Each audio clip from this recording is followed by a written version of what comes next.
buffalo chicken with sauce and rice. So, i-try natin kung masarap.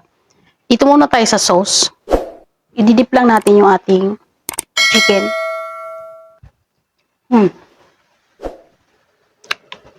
Sarap. Ang sarap niya. And with rice. Ang sarap. Default natin.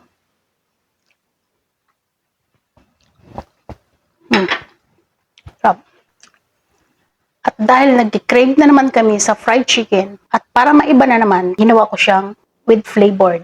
At ito yung buffalo fried chicken. At kung gusto niyo malaman kung paano ko ito ginawa, keep on watching at ituturo ko sa inyo. Tara, samahan niyo ako, magluluto tayo. So, meron ako ng marinate chicken wings. Ito yung drummet and yung kadugtong niya. Ayan. At na-marinate ko to sa salt, black pepper. Ito yung mga nakikita-kita ninyo mga white na yan is nag-grate lang ako ng garlic. Mga 3 peraso. Naglagay din ako dito ng 1 egg. Pwede nyo skip yung 1 egg kung ayaw nyo. Okay lang din naman yun.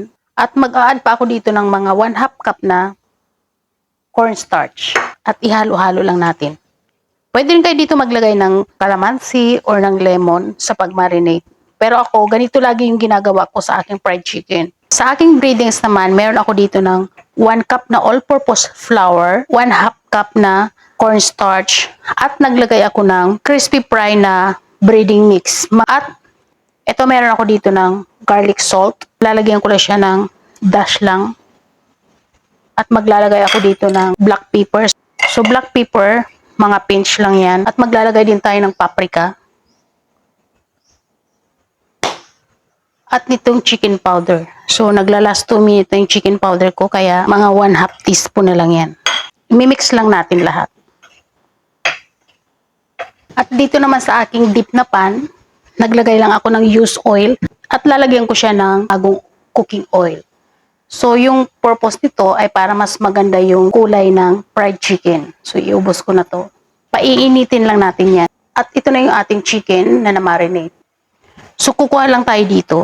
Ilalagay ko muna sa ating breading. So, sabay-sabay ko sa pagluto yung mga drummets. Atin lang siyang i-coat.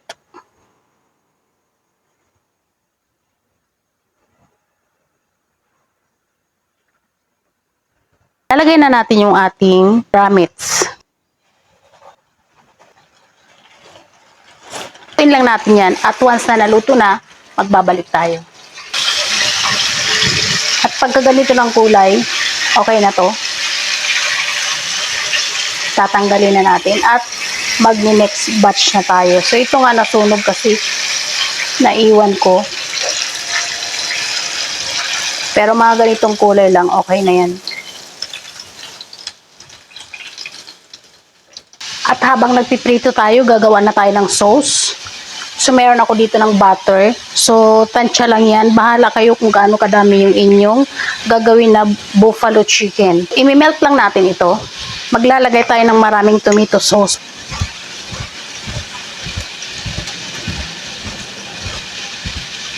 Dadagdagan ko ng hot and spicy na tomato sauce. Pero kung wala kayong ganito, tomato sauce lang okay na. Maglalagay din tayo ng honey. Tansya-tansyahan lang ito guys. Pang-balance lang yung honey sa ating buffalo chicken sauce. At maglalagay tayo ng tabasco. So tansya na natin yung ating hot dahil naglagay tayo ng hot na tomato ketchup. Sa mga gusto ng mas maanghang, pwedeng magdagdag. At imimix lang natin to.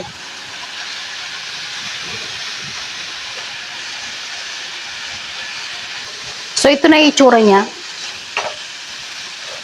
Kailangan ma-blend lang natin ng mabuti yung ating butter at yung ating mga tomato ketchup. Tikman lang natin.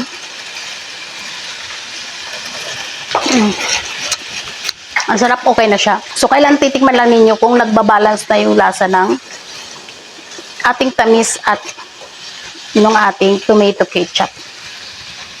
At ng anghang. Kung mas gusto yung mga mas maanghang, So, kailangan nyo magdagdag. So, ako ayoko ng mas maanghang. Pero buffalo chicken talaga is maanghang. So, sa amin kasi, hindi gaano mahilig sa maanghang, kaya medyo binawasan ko lang.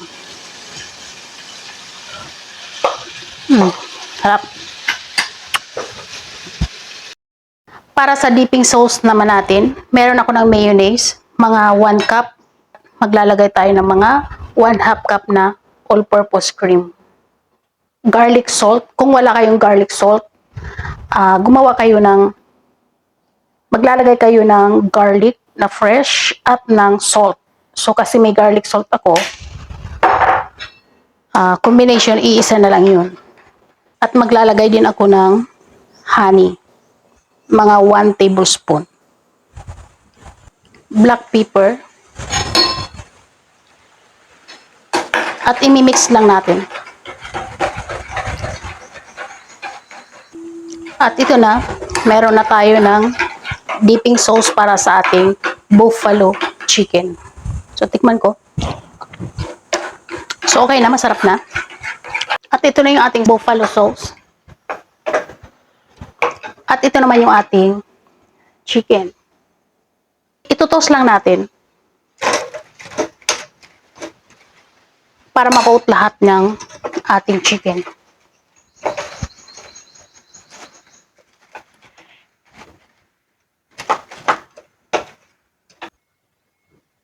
At ito na nga, okay na itong ating buffalo chicken. So, kailangan ma-coat lang natin ng mabuti sa ating buffalo sauce. Ayan. So, okay na to.